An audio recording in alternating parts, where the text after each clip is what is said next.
Do you want me to? You can give it into it.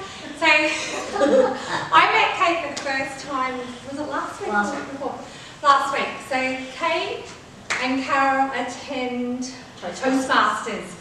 And we invited Kate to come today to speak to you all. So Kate will tell you about herself and she's got a presentation.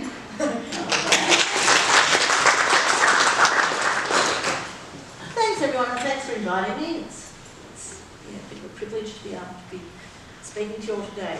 As up there, my name's Kate. I am 38 years old. I've been living up in Albury for the last 11 years, originally from Rutherglen, so I live up here with my dog. Getting to know the community and all of those sorts of things obviously is a challenge whenever you move, so I think I'm relatively settled in now. So I just wanted to come in today to just explain a little bit about what I've been through over the years, and also get a little bit of feedback, I think, in terms of inclusion and what are your thoughts? So,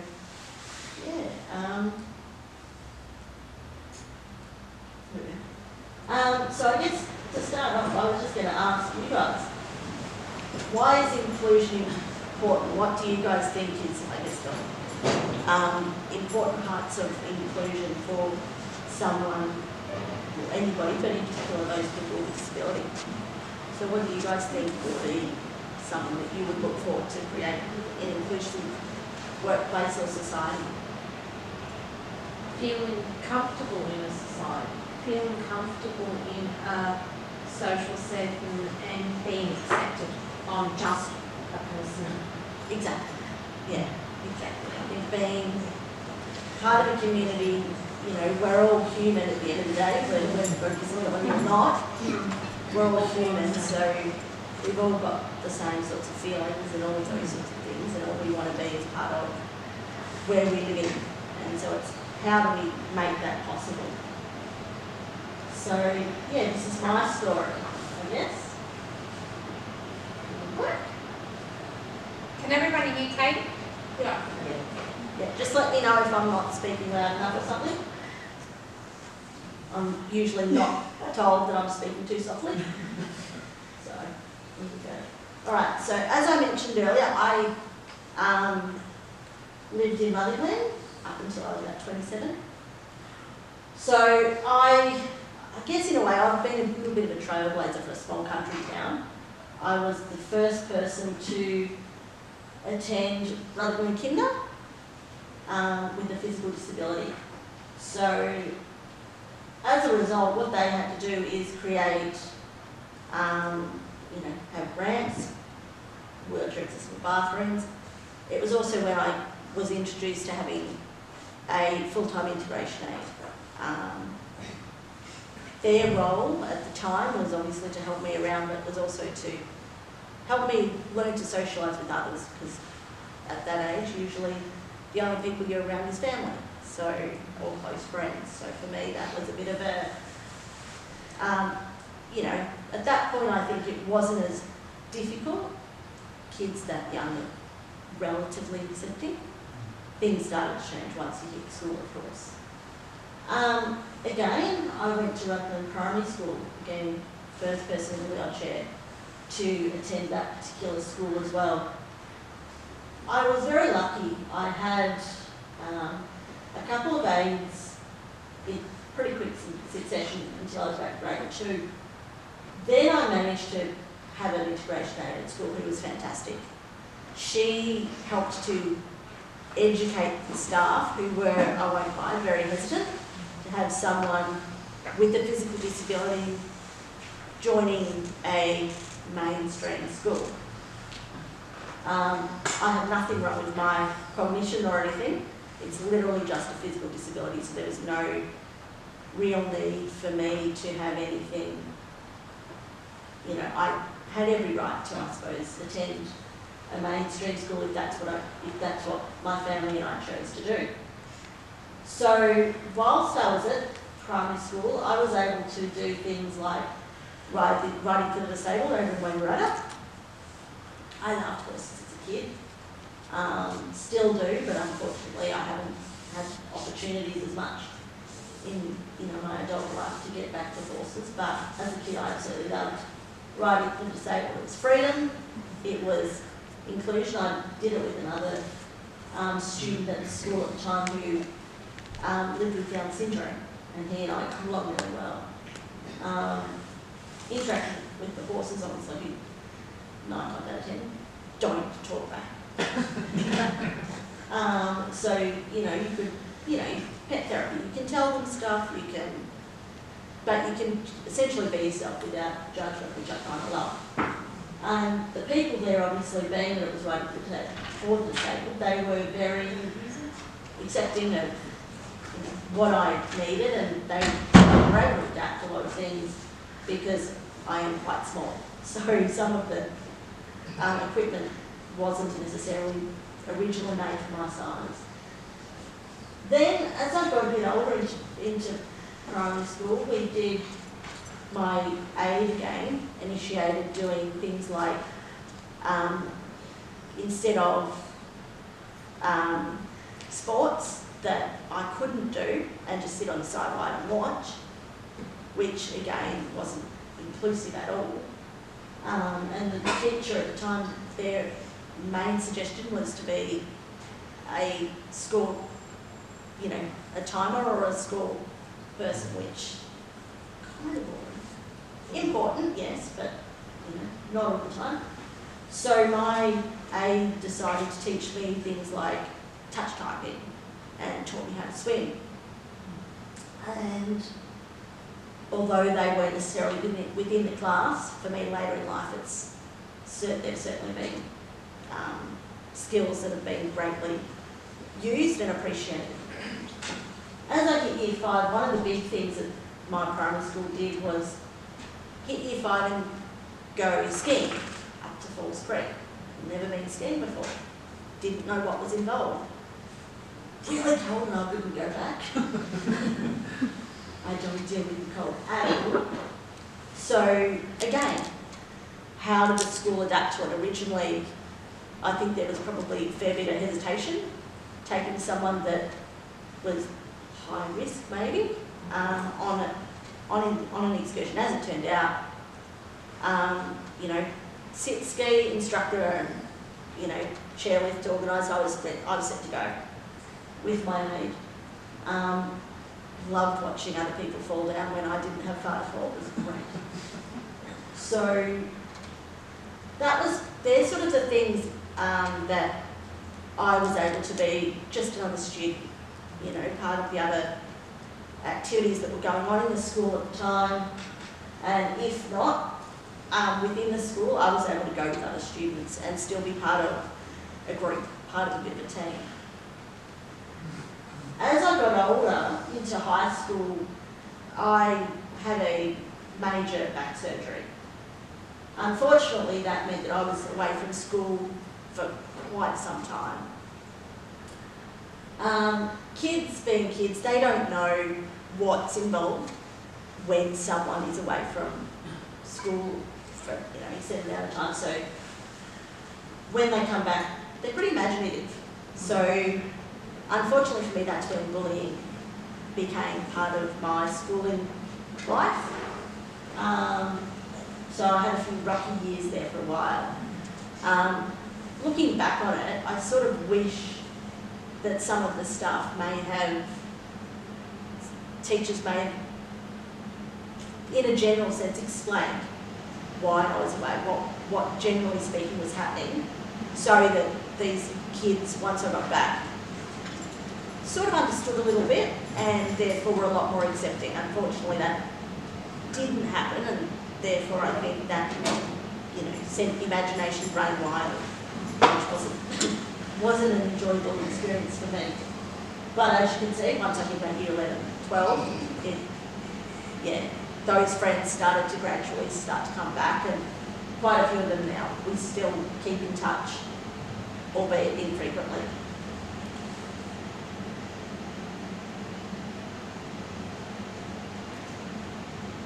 Excuse me? Yeah. By not sharing that, your operation, were they trying to respect your privacy, or what were they doing? Yeah, I'm guessing it's probably a bit of possibly that, but also maybe they weren't sure of how to approach the topic in itself. I just feel that even by sharing a little bit, it might have just, even where I was, that sort of thing. It was something that I just felt that there was something maybe missing when I got back, because the kids didn't know what how to approach me all of a sudden, which I found kind of alien, because I hadn't been through anything, I hadn't been through a major personality change. I literally just had an operation, so for whatever reason the kids treated me differently when I got back.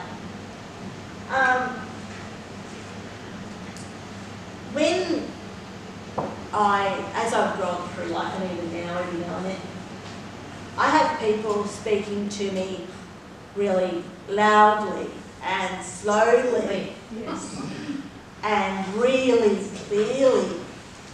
I'm a bit of a smart aleck, so I kind of do it back to them sometimes. But growing up, you don't want that. No one wants that. And I think in terms of attitudes, people are getting better, but it is something that I do try, and when people do it, I just speak back to them and I explain who I am, what I do. And I in particular don't like when I see other people having it done to them. I always try and stand up for those people and try to say, stop. I call it the sympathetic head tilt. They go, hi. Advocating. I'm a little bit of a smart aleck. If someone goes to do it, I just go, oh, well, actually, and they, generally shuts the person up, and they realise what, the error that they've sort of made. And I don't believe it's always deliberate. I think sometimes people assume, they see a disability and they assume it's also cognitive as well, which is not always the case. Medical systems. We've all been through them. As a kid, a lot of, the family are always the ones that are being spoken to. Unfortunately, someone going through the medical system with a disability a lot of the time, that still happens as an adult. It's something that, again, I think is slowly changing. People are starting to realise that, oh, hang on, we can do it ourselves. And a lot of the time now, I don't have people come to my appointments with me. So they're forced to actually speak to me, which at times watching some people squirm is quite interesting. As far as growing up, the Royal Children's Hospital, which is where I went till I was about 18, they did a lot of things in terms of keeping you connected. So obviously school age, you're not wanting to fall behind in schools, in your education. So they had a teacher that would come in and do activities. They set up times where the students that you were with could, send letters or emails or those sorts of things. There were these avenues that were keeping you included, keeping you connected with those back home, because obviously from a small country town, you're 4 hours away, and that can be pretty isolating at the best of times. But as you can see, they had another amazing program, which was a dog that would come in every Friday. I love dogs, so that was my favourite day of the week. When they come and they just hang out for a bit and flop on the bed and just take you away from a little bit of what you were going through at the time. I think that though was actually from when I had my major surgery I mentioned earlier. The other thing I think in terms of the medical systems is child versus adult. When you're sick, you're sick. You don't want to be treated like going from a really vibrant place or place where you're included in you've got all these activities that you can be part of, to then going into an environment where it's literally white walls, sterile, nothing happening, but nothing, you know, nothing's changed. You're still unwell or you're still in hospital for a specific reason. That's, you know, I think that's something that really needs to change, in particular for people who, you know, may not understand why they're in hospital. So, you know, cognitive issue for whatever reason, it's not something that I think is necessarily represented these days in the medical system. And I think it does need to be addressed.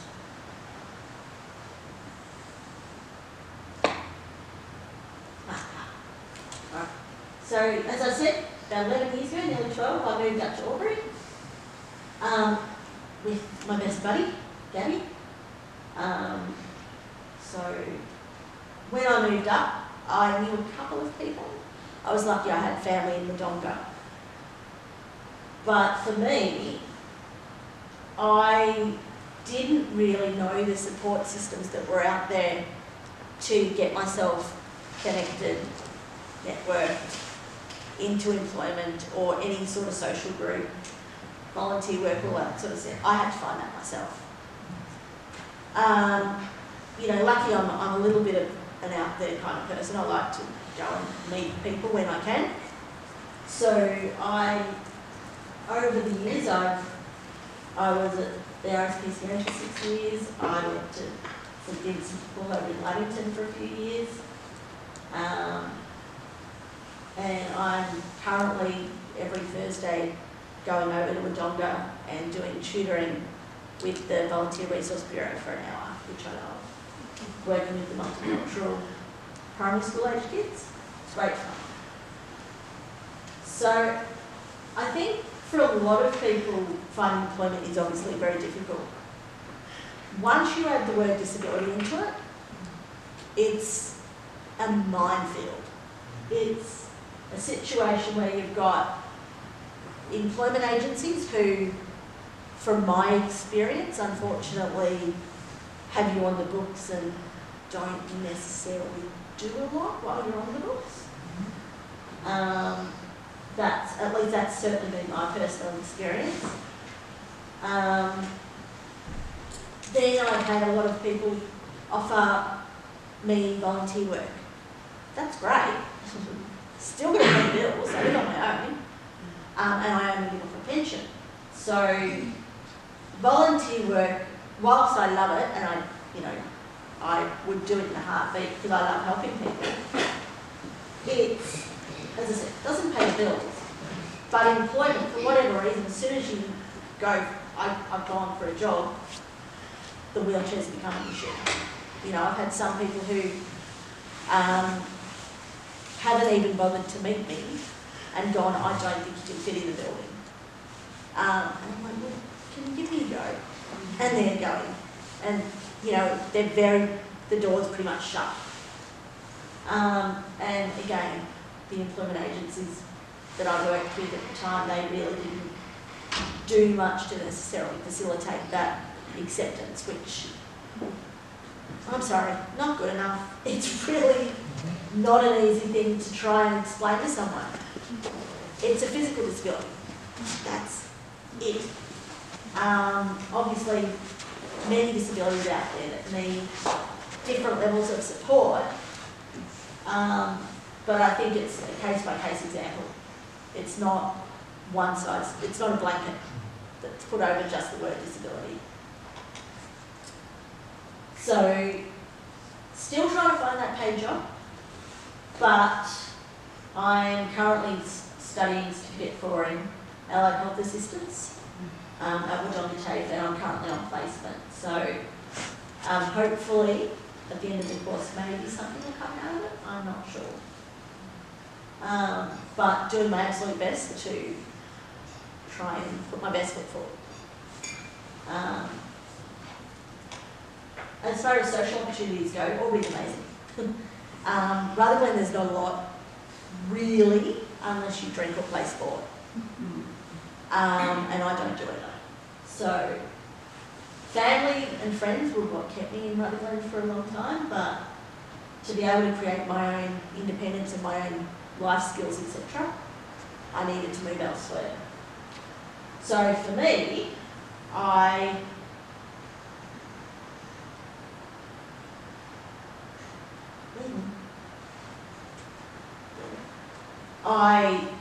do things like I go to Melbourne, I've travelled interstate, I've gone to concerts, that's my favourite thing to do.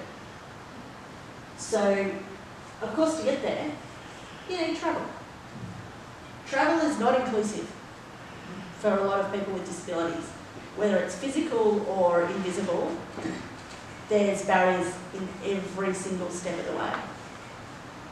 For me, the taxis in Albury, pretty good.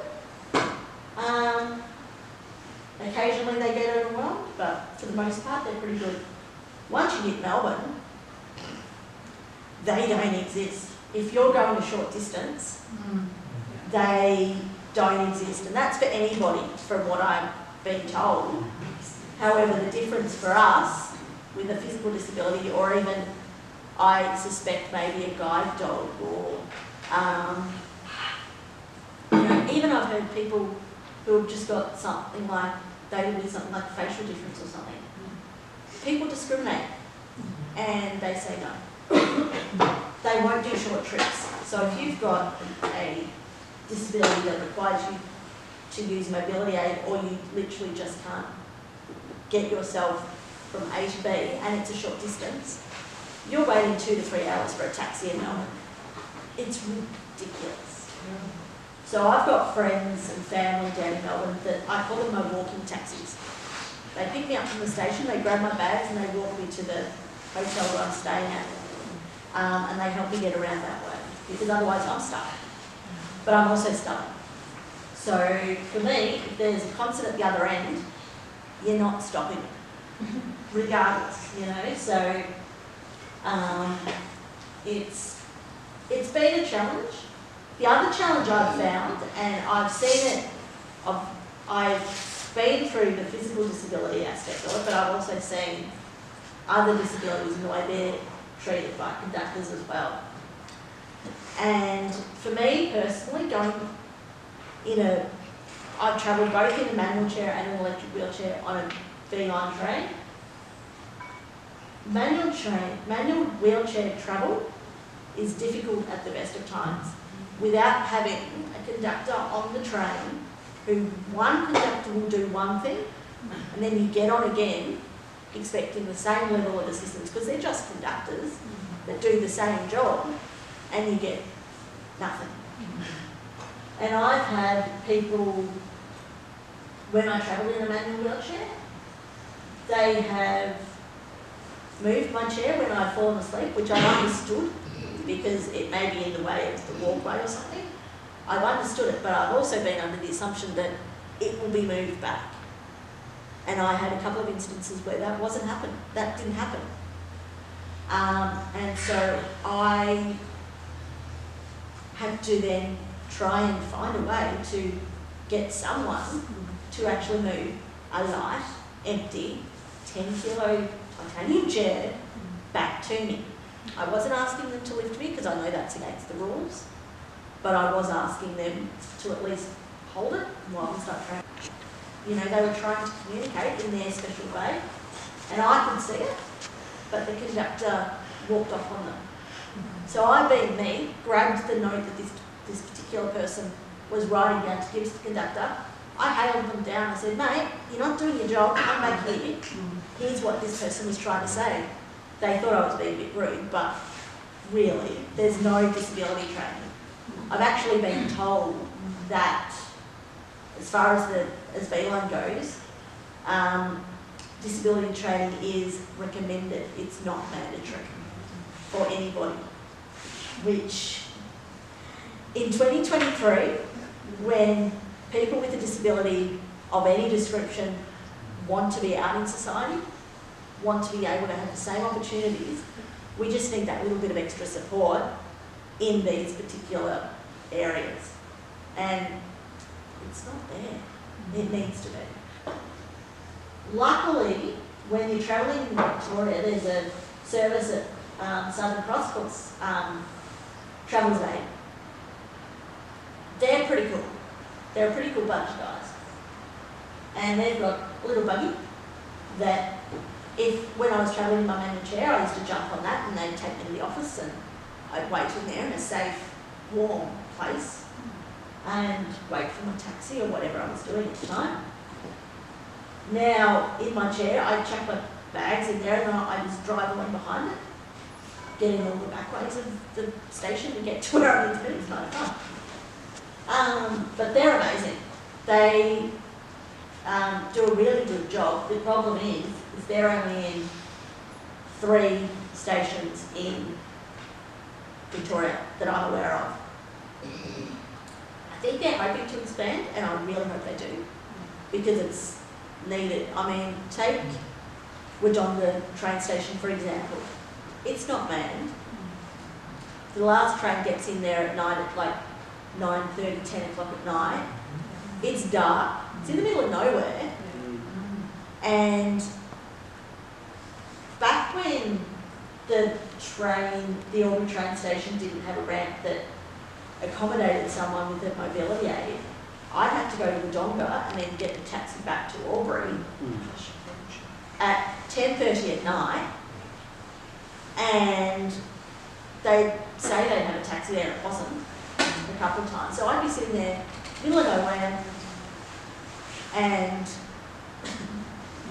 what do you do? There's nobody there. If Traveller's Aid or something similar was there, they could assist you with that and at least make you feel safe. Yeah. And unfortunately, it didn't happen. And it's only up until October last year that Albury train station now have a ramp that you can get on and off at Albury train station. Why it took 7 years, I don't know. But I was one of the ones that alerted local member Justin Clancy to that particular issue through a speech that I did last year. And so he wasn't aware of it. And by October last year, it was there. When it got there, no one made a big deal of it, so therefore no one knew it was there. So I, again, put my hand up, jumped on the news, just to let people know that it was actually there. So I'm hoping that's made some sort of difference for people. I know it certainly has for me.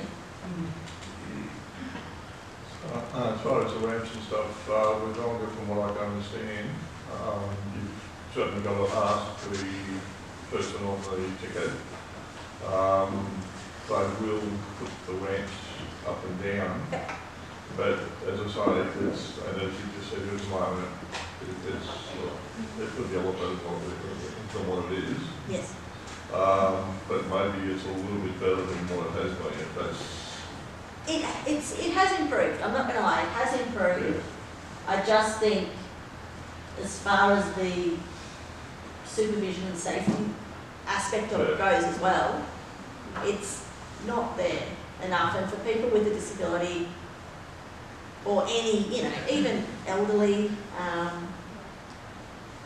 anyone with a lot of bags, etc., we need a little bit of how do you want the vibration of the train? the vibration. The vibration when the train's going. How are you doing with that? Is it? For me, I don't mind it because this is actually a loaner chair for the day. I'm trialing it for the day, but my normal chair, I can tilt back, so it sort of compensates for that rockiness of the bumps and the vibrations and those sorts of things, and it also means that I'm not a human projectile if we hit a bump. So, because I also am someone who doesn't use a seatbelt. So you're okay. I mean, to the point of if you wanted to sort of go to the cafeteria or even use the oil and all that sort of stuff, is that very much of a, I mean, I believe the one that's got new trains, or supposedly. They do have the velocity trains, and I find the staff there have been really good. I get, as soon as they board me on, they're aware of where I am, and I can a lot easier on these trains get to the buffet. But when the old Fairline trains were running, the conductor would just say to me, if you need anything, let us know when we walk through. But usually they put me seated right in front of the buffet, so I could just sort of look at the person behind the buffet and just sort of wave. and generally speaking, they were pretty accommodating in that sense. Also, people around me obviously saw that I couldn't physically get up and move, and if they were going to the buffet, they'd just ask. So I found like, you know, I feel like society is certainly realising that there are things that are needed that maybe don't exist or are slowly getting along, that they do want to help with where they can. They just sometimes maybe don't know how. So I guess one of the roles that I seem to have picked up, whether it be unintentional or not, is showing people. You know, I don't get offended by people asking questions. I more take the education side of it, because I feel like it's not for a lot of people, it's not a rude way that they're trying to ask. It's a inquisitive way, and especially with kids, which is probably why I get along so well with kids. So when I'm travelling to my destination, so I also do plane travel. That's a challenge in itself. Anyone use planes? Yeah? Has anyone had to use a plane with someone who's needed the wheelchair? I have. Yeah. I've had to assist a person in a wheelchair in Melbourne for an appointment, and put it this way, the staff were baffled. Yep. And they all stood there going, what are we going to do? How do we do this? Yeah. They got the lifter, Yeah. and they didn't even know how to do the lifter. They just looked at each other, had a 20-minute conversation. And I'm like, oh, come on, press a button. Yeah. And it was very frustrating as a support worker. Yes. And the poor person that I was supporting, she's like rolling her eyes up. And I'm like, I don't understand, my lord. It's not rocket science. Close the gate, press the button, we go. Yeah. And it was like 20-minute conversation. Yeah. And it's just that, yeah, they're just, as you said, not educated or anything like that. Yeah. I always wonder. Not mandatory. No, exactly. And that's the And biggest it's part. like, yeah, it's like, hello. Yeah. For me, I find the fact that most of my travel is independent travel. Occasionally I might travel with a friend or something, but a lot of the time I'm travelling independently to get to a friend or a family or a concert.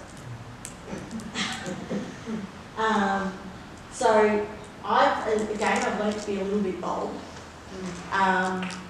They want to try and put me into the airport chair right when I get to the airport. I refuse it, because those chairs are literally 9 times out of 10, they've got wheels that are low that you can't propel yourself, and so you can't get anywhere. So you're literally sitting there at the boarding gate until, you know. So I refuse it, and I say no, I'll get in it when I get to the boarding gate. And sometimes they roll their eyes at you and sort of wonder why I'm putting them out, but sort of try to explain to them, I actually need to get to A, B and C before I get on the plane. Slowly getting better. But the biggest thing is I know the people that are putting their luggage and stuff on the plane, they don't take a lot of care with a lot of things. I know that for a fact. I've seen a lot of people complaining on, you know, especially on social media about that. But for those of us that need equipment to actually move, I've unfortunately had situations where my chair's been broken, and I've had one situation where they wouldn't actually let me take the airport chair out to the car park for me to get into the car and then have my friend take it back, because that's taking it out of the airport. Oh. But how else was I supposed to do it? They'd broken one of the wheel guards off my chair, like they'd snapped it off. And at one point they actually lost my seat, which is a $600 seat. So never in a million years would I put an electric wheelchair on a plane. because the way they deal with my manual chair, I'm not putting a 25 grand chair through that. Never in a million years. So for me, I really feel for those people who have no option but to put an electric wheelchair on a plane. I really feel for them because I know how badly they treat my chair. I've seen someone actually at the airport, the ground staff actually pull the battery plug out of the chair and then they put it back in and it's not working. What's that mean? I go to your Performing Arts Centre. As Sharon said, I do Toastmasters. The cinema's interesting. They've got a wheelchair accessible bathroom, but every time I've used it, the lock's always broken. Yeah. I've had people walk in on me. And I've reported it a number of times, and every single time they've fixed it, but it's broken just as quickly. When I go, as I said, I live in Albury. I can't get into Albury Tempe bowling. There's a big step. I have to go to the Wodonga Tempe bowling if I want to go bowling. Or go in my manual chair and get someone who I'm with because they won't mono me up the chair, up the step, because that's an OH&S thing. So whoever you're with has to do it. So I can't go bowling in Albury on my own, essentially. So again, I go to Wodonga. Bit more of a better atmosphere anyway, kind of fun. So, and again, I want to do it, I'm stubborn, so I make it happen.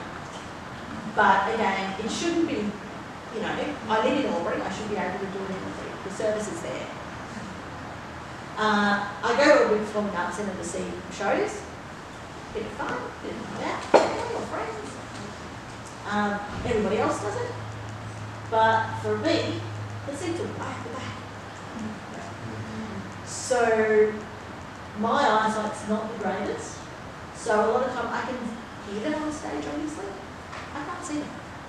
I can't make out the facial features or anything like that. When everyone stands up, I get a perfect view of everyone's butt. But I don't get the show. I'm lucky that my chair, it's got an elevation system. But if you've got a really tall dude in front of you, you got nothing.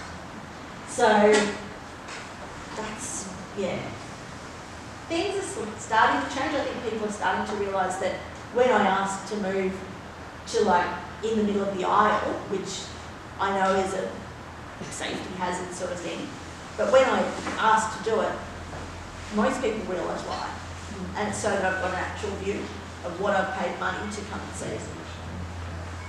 As I said, Toastmasters. I happened to be the first person in Albury Wodonga Toastmasters to join with a disability. What is Toastmasters? Yeah. Oh, it's a public speaking club. I know.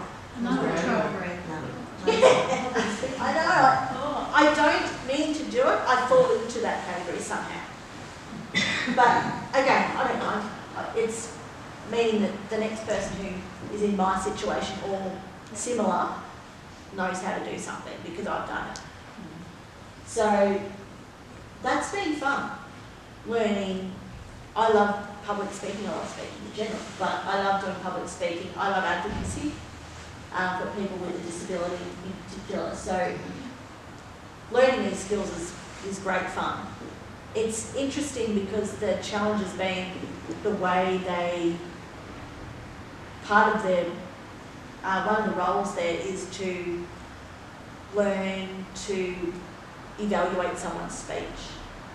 And of course, for people with a disability, they don't have the physical attributes that others do, so therefore they need to be evaluated in a completely different way. So I'm actually unintentionally giving them the challenge of learning how to deal with that sort of a thing, and seeing things that someone with a disability may have, like an eye twitch or a spasm or something that's not a typical able-bodied or non-disabled trait. And so for me, that's been a bit of fun. But again, educating them is always fun, because I've had a few people do the sympathetic hinting when I join. And so it's kind of interesting snapping them out of that habit. I feel a bit of sense of accomplishment when I do that. Because it's one less person that's going to be ignorant to the next person that comes along in their life. Volunteering. Love it. Don't get paid for it, that's okay. I do it because I actually get to help people. Yes, I do. I've done for the last 10 years. I volunteer on the registration desk at the ONJ Wellness Walk down in Melbourne. So I jump on the train, stay down there the night before and come home the next day. And yeah, been lucky enough to meet the lady herself, which was absolute privilege. She's amazing. Where do you stay? I have stayed at a number of places, but the last place I stayed was at the Holiday Inn Express, which is about 400 metres away from where the venue's at, where the event actually sells. So, again, a walking taxi comes and picks me up and walks me to the because I've got no idea about Melbourne. So, and I'm terrified of Melbourne, to be honest, when it comes to walking around the streets. Yeah. I know what Albury's like with drivers at times, so I'm not going to risk a busy city either. The other thing I've done is the Good Friday bill. I've done it for 16 years. I sit on the phones for 4 or 5 hours taking donations. And I love it. It's my favourite day of the whole year. It's, again, I think I was actually in both situations. When I first started, I don't remember seeing anyone with a mobility aid. They may have had another disability that is invisible, but I certainly don't remember seeing anyone with a mobility aid. At the Good Friday Appeal now, there's a few of us that come along, and we generally get together at some point, and it's a bit of a social catch-up, which is fun, as well as obviously doing the job. So they're 2 days every year, but I do not miss out. The train station, the taxis have done their absolute best to make me miss out, but I've made sure that doesn't happen by getting other people involved. Concerts, love it. Favourite pastime. So as you can see, met a few people whilst doing it. But for me, when you go to a concert, you want to see the concert. Yeah. You want to be involved.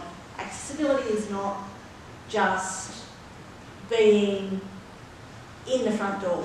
Mm-hmm. It's being in the front door, then being able to see what you've paid to come and see, and be accepted within that group. Luckily, these people, as performers, have always accepted me as a human being. And has always treated me as such, which has been probably why I see them as much as I do. But I've had, well, for example, the lady on the right you may recognise, Linda Matthews. Oh, yeah. Love her. I saw her a few weeks ago. When I got there,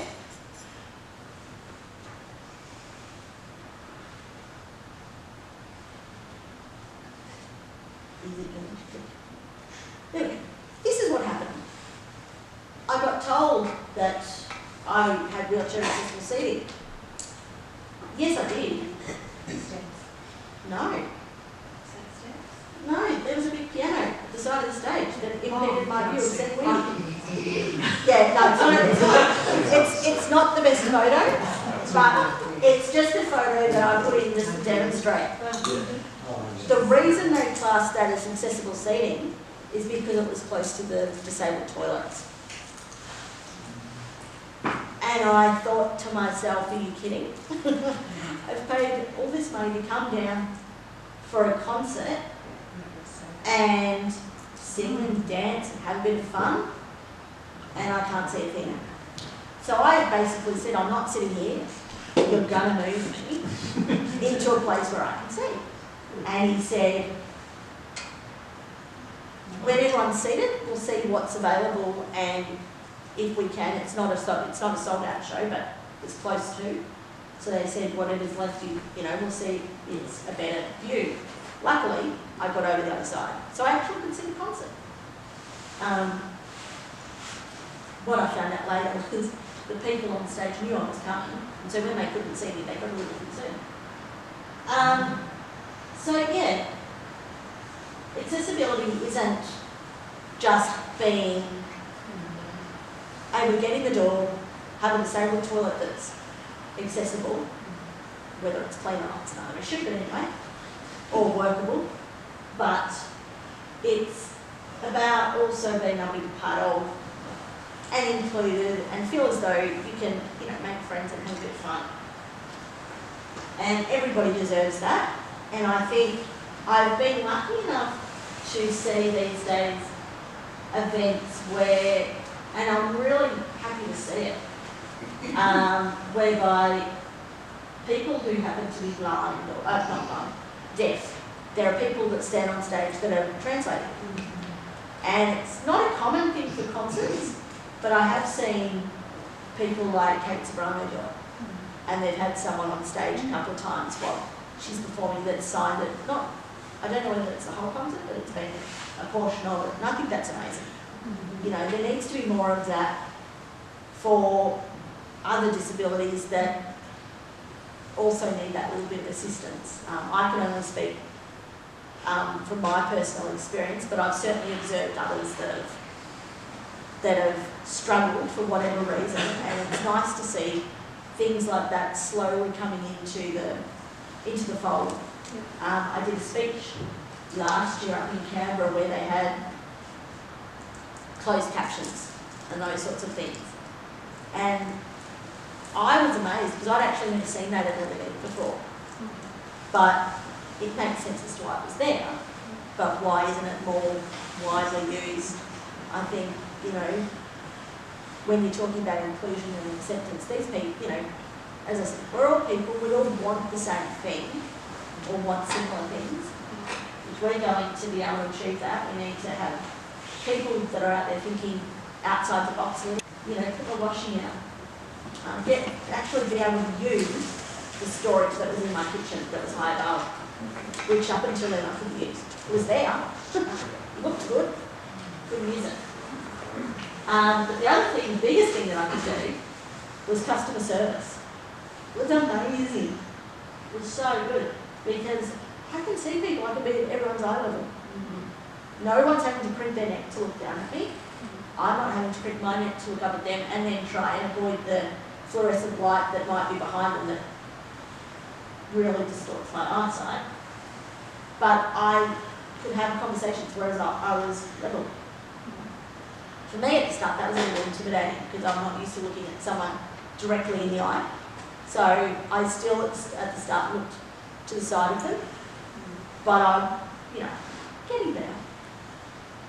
And so I think that's just another way that it's, these amazing machines have become a bit more inclusive because you've been able to have, mechanisms that allow you to be part of whatever's going on around you, which, let's face it, that's why we're all here. We're all wanting to connect. But also with me, I think what people don't understand for anyone getting up early is a challenge. But for anyone getting up to go anywhere with any form of disability, there's a lot of physical and mental strength that go into it. You're doing transfers, you're doing all your daily living tasks that you need to do just to get out of the door. I know for me, I'm getting up 2 hours before I have to go anywhere. It's exhausting. So it's really good to see. I'm lucky with my TAFE and my placement that I'm at the moment. They understand for me, I can't be, I can't get there and then work straight away. I need to have a few minutes of just breathing time before I can get, do the next task. And it's good to see a few places a little bit more adaptive. I know when I was at Guineas, same thing. They were aware that my physical health took a beating once it got too hot. Because I'm sitting around a whole bunch of foam, so I heat up really quickly. So when the actual weather's hot, I pretty much fry and fall asleep. For me, I had, so for me, they gave me shifts in the morning before it got too hot. And then they sent me home in the afternoon. And in the morning, and with this cold weather, no one likes cold weather. I don't know many people that like cold weather. I shouldn't say no one. But I know a lot of people don't, and I'm certainly one of them. So I find it very difficult to move in the morning. My body does seize up a fair bit because of the cold. So again, they adapted it, so I work in the afternoon. And for me, it was just open communication with people that allowed for things like that to be accommodated.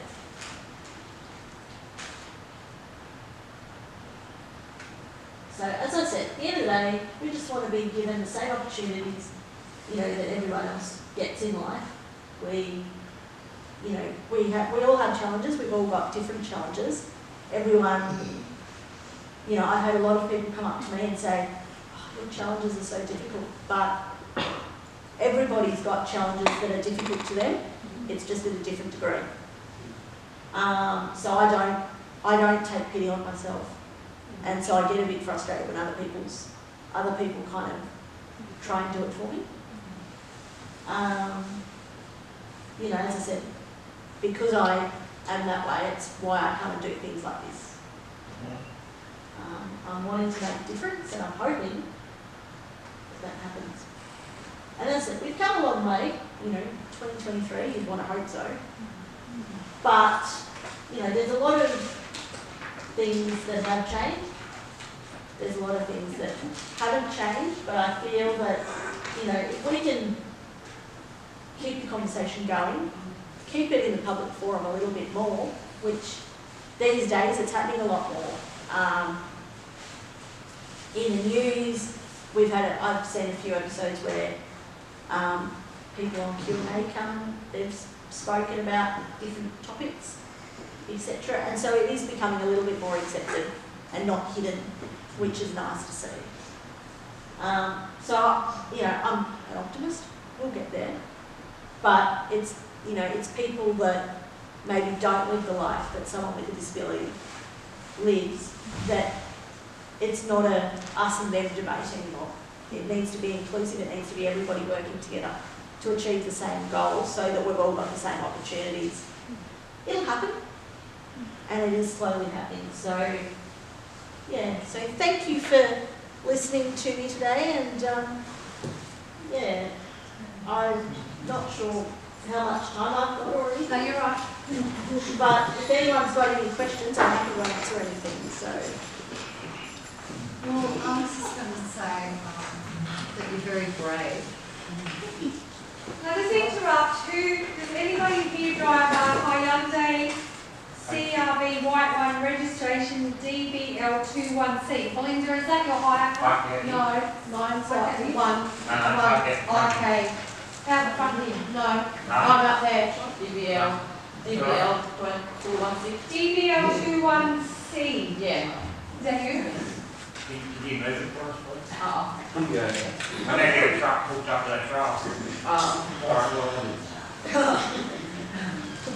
And where is it? So I've learned something today. I'm going to be more and small tiny towns.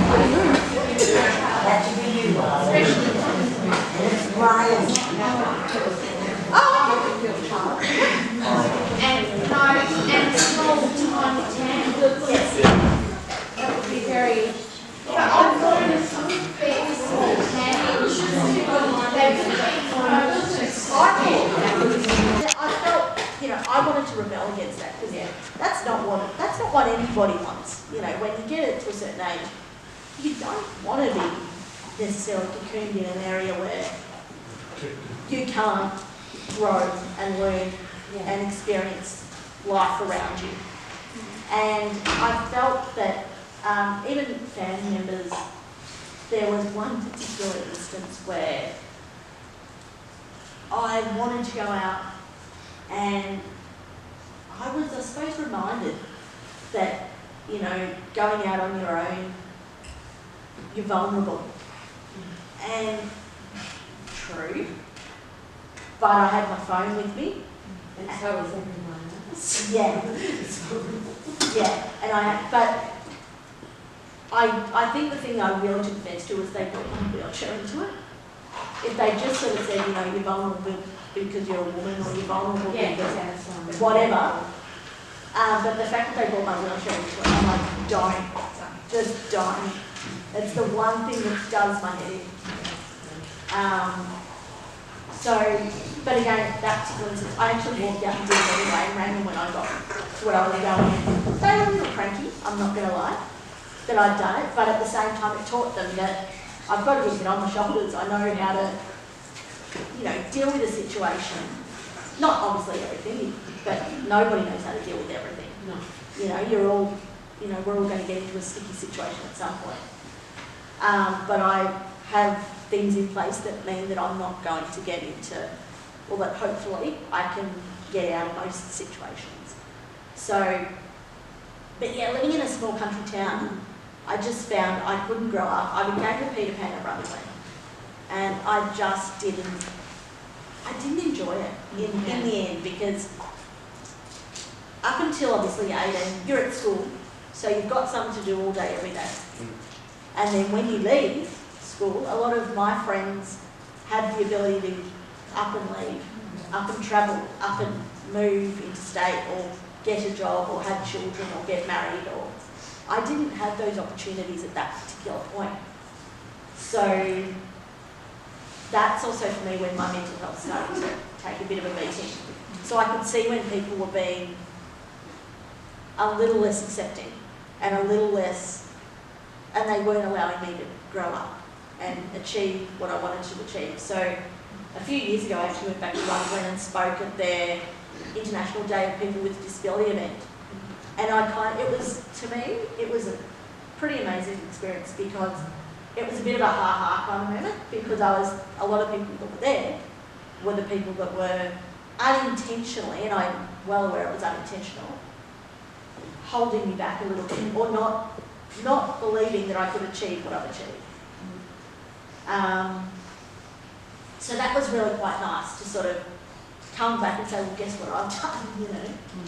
And it was nice to see their reaction too, and that they were actually proud of, you know, someone coming from a small country town that's achieved that stuff with the challenges that they perceived were maybe too hard to overcome certain things. But when you can think it through and ask questions, and have the support people around you, you can pretty much achieve a lot of things. You know, there's a lot of things that you can achieve. And yeah, luckily I've got that mindset. My family, as much as the people around me in Rutherglen may have not been sure of how to watch me grow up, my parents never treated me as though I was any different. So they were, which is, I think, and I've got no why, maybe I found it difficult at times to fit into the disability culture, because I'd not lived life as though I have got a disability. Yes. Yeah. And for me, we're all human. We've all got our own abilities. I kind of say to people, you know, everybody's got a disability, because disability is literally you just can't do something. So we've all got one, but some are just visible and some are just a little bit easier to pick up. You know, and I feel like the more people have, the more times that people get the chance to go out and speak, it is just educating, you know, it might be just one other person about what they can do to help bring about that change that will, you know, make it easier to, you know, you might make a real good friend that you may have stayed away from because you weren't sure how to include them in something. And I feel like, you know, we're all on the same journey together, and I feel, you know, segregation, there's enough of that in society, we don't need to create more. So, Thanks for that. That's all right. Thank you for working so hard. That's all right. And being accepting that people aren't accepting. Because Yeah. some people, like, you don't deny it, as you just said, you were treated as a non-able person. yes, yeah. And And that's, I've got a younger sibling, and he, I mean, you go through teenage areas where you squabble, but for the most part, he's always treated me exactly like just a sister, you know. And as has my other cousins, etc. So I've been lucky in that sense, and I really feel for those that aren't. I feel for those people out there who may have family or carers or friends that don't allow them to make their own choices, when there is a level of dignity for everybody, and I think it's just a matter of finding that level. Everyone, it's different, but everybody, whether you've got a disability or not, deserves to live with some form of dignity, and I think it's up to the people around them to actually ensure that they get that, so that they can live a life that we want to live. Because if the shoe was on the other foot, that person with a disability, I'm sure, wouldn't allow that to happen to, you know, their carer if they could, or their family member. So it's just, I just find it interesting that people want to put a stop on us when there's no need, or it wouldn't be done in reverse. So I think that's something that, you know, I think I've always said, if someone goes to a venue or a event of any kind, if you see something that's not accessible, bring it up with the person, whether you're with someone with a disability or not, bring it up with them, because they, 9 times out of 10, are not aware of it, because I'm sure there are people out there that making choices, making decisions for people with disabilities who are not disabled. And that, I think, is where the biggest problem lies, because they don't have the knowledge to make those decisions that are actually not affecting their life, but other people's with a disability. And unfortunately, that creates a lot of problems for us when we're dealing with it, such as, you know, inaccessible bathrooms, or, you know, you might have an accessible, supposedly accessible bathroom, but the door doesn't shut. Or my biggest thing that I see a lot of, and I'm of the opinion if you don't laugh, you cry, but I stay at hotels and I laugh every time I walk into the bathroom and there is a foot-propelled bin. For someone in a wheelchair, there is a foot-propelled bin. Let that sink in for a second. It doesn't work. So, yeah, just little, and they're little things, but they do make a big impact, especially for those of us that do travel on our own as well, who want to maintain that independence. And when they can't maintain that independence, get a little cranky. The other thing is doors. Doors at a hotel, they weigh a ton. There's been a few hotels, I've said that have been, they've had electronic buzzers on the door, so you could literally just press a button and the door opens. Why that's not more of a universal thing, I don't know, because it's amazing. I understand it costs more, but at the same time, people can then use it. Yeah. Instead of asking As a door. reception to come up and, oh, can you bring my bags up for me? Because you're stopping them from working there.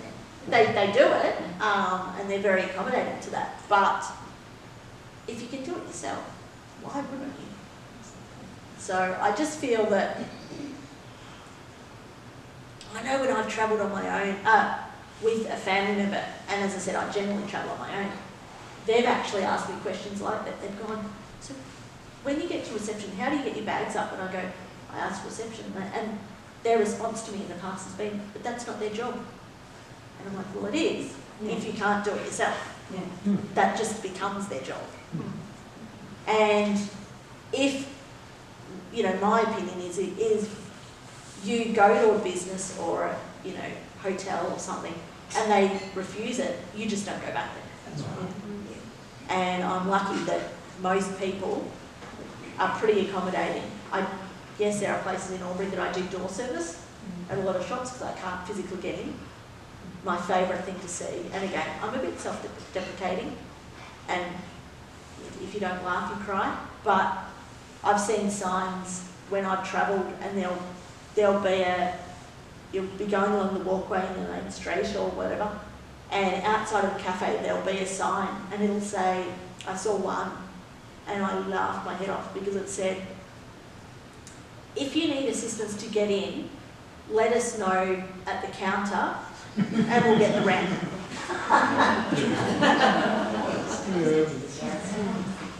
Let that sink in for a second. Oh, man. Just screaming out. So they're automatically assuming that anybody that needs the assistance will have somebody with them. Yep. Instead of Exactly. realising how independent people can actually be. Yeah, I've been on Beeline before, and when I asked them to move my chair back, they actually said if you needed help, you should travel with a carer. I nearly thumped them. I can't believe you got that response. And I complained, and it was essentially the response I got from the feedback was victim blaming. And I thought, are you kidding? So as I said, I am assertive. I do speak up, but I like to think that I also try these days speak up for others who maybe verbally, physically, or maybe just confidence-wise can't speak up for themselves. It's not my job, but I do feel as though it's certainly something that I take great pride in being able to do because it's helping somebody else that is in a situation that, you know, we don't choose to have a disability. We're not ashamed of it. And also, I think media plays a big part in that. A lot. I don't know if you guys have really seen it much, but when you're watching TV shows, etc., what's the storyline behind someone with a disability? Is it positive or a bit of a sob story? Exactly. That's not reality, and unfortunately, in my opinion, what that's done is made people then look at someone with a disability in society and go, "Oh, you poor thing," and then just not have, you know, like you can raise the bar of expectation on me, and I may or may not meet it, but that's like everybody else. I prefer to be challenged than go, oh, we'll just put you behind a desk and you can be a receptionist for your life. You know, like, important job, yes. In the right environment, yeah, it might work. Is it something that I want to do full time? Probably not. But I also should get that choice, rather than just assume that that's what I'm capable of doing. I'm a people person. Don't put me in an office and shut the door. I'll belt it down and want to come out again. So, for me, that's not, and it's not dignity, and everyone deserves that. So, yeah. Any other questions or comments or anything? Well, I did take a participant to Melbourne on the train, Yeah. and then we had to get taxi. And I didn't have Uber, Yeah. which I don't know if that would make any difference anyway, No. because we were doing short trips. Yeah. So I did get knocked back. Well, we went out the front and stood at the taxi rank, because I didn't really know what I was doing. Yeah. And we waited and waited, and this taxi came along, and when he realised that I only wanted to go around to Maya, which was a few blocks away, Yeah. he said, oh no, it's too short. Yeah. So then the next time I just put the participant in the back seat straight away and got in the front seat, and then told them where I wanted to go. Yeah. I thought I have to do something, I don't know. I've been told, I've been told to when I'm going, like using 1-3 cabs or something down in Melbourne, to put in a longer distance. But the problem is then you pay for it, you're prepaid for it. So you can't sort of pre-book it and then change it at the last minute because you've already paid for it. So Yeah, well, I had to get 3 taxis, so anyway, I learned the hard way of it. yeah, I think I got knocked back twice. And then I've heard that my friend's mother went down on the train. Yep. And she's in her 80s, and she found out that there's a volunteer group that will meet you and carry your bags for you to where you need to go. yeah. I don't know if you've heard of that. Travellers Aids at Melbourne, Yeah, at Southern Cross, and that's similar to what they do. okay. Yeah, I've which is just heard of it before, but yeah, and it again, sounds like a good idea. and it's a really good service, but it's just not in every train station or every No. transport area. They don't have anything like that I know of at the airports. I've had situations where I've gotten on the Sky bus, gone down, they let you off the Sky bus, you go into the luggage carousel and you get your bags, and then you sort of assume that they know that you've got knocked in a wheelchair and that you've got luggage.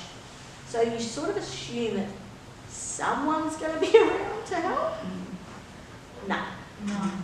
And I had to flag down someone that wasn't using the airline that I was using and ask them to come into their competition, so to speak. They all do the same job, but anyway. And they were willing to take my bags up and help me. But even I got into the lift and the buttons are up here. And when you're in a manual wheelchair, you can't reach them. So the feedback form that I got given, it got a bit of a beating, that particular trip. But it needs to. People need to be able to speak up, because otherwise people who have made these decisions don't know that there's a problem and nothing gets changed. But even for someone who's able-bodied or doesn't have to use that situation, if you see it, say it. That's something that, because it'll help us. We shouldn't be solely responsible for fixing our own accessibility or inclusion issues. Anyone can speak up. Yeah, sorry.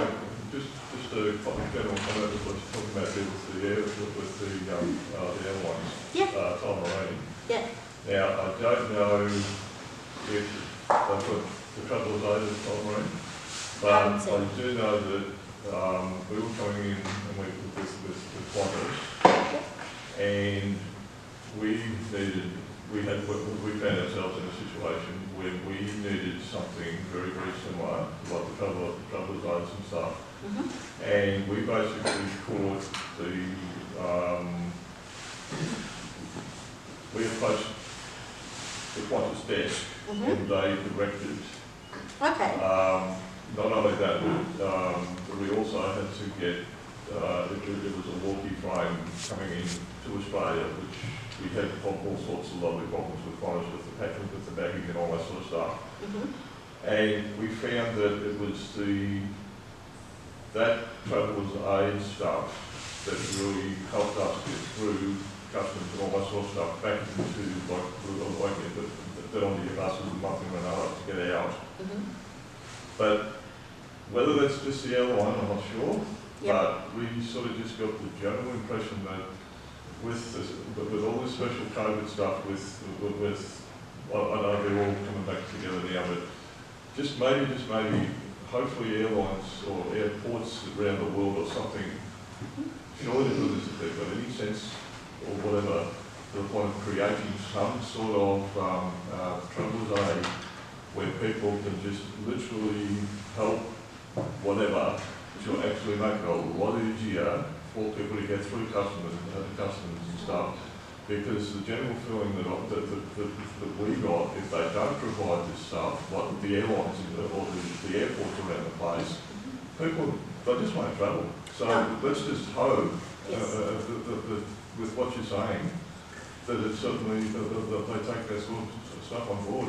And certainly, I mean, we made comments to the airline, what sort of stuff, to thank them for actually doing that, etc., whatever, and hopefully through that, we're sort of encouraging services to be created. Yes, yeah. But that was just an observation, and sort of what you were saying there as far as sort of coming through. Whether that was just Qantas, I'm not sure. It could have been. I travelled with Virgin, and when I got to the luggage carousel, there was no Virgin staff down the bottom, so no one could help. But there may be something with other airlines, and I haven't flown for about 7 or 8 years, I suppose. So, but that was just one instance where for the first time, I'd used the Sky Bus and was just stunned that there was nothing there that could actually assist. I last year spoke with a young guy on his podcast that was Accessible Podcast Travel, and he lives up in Sydney somewhere, and that was one of the things that we spoke about, the fact that they have some services in one particular mode of transport, but why they can't adapt it to expand it into other modes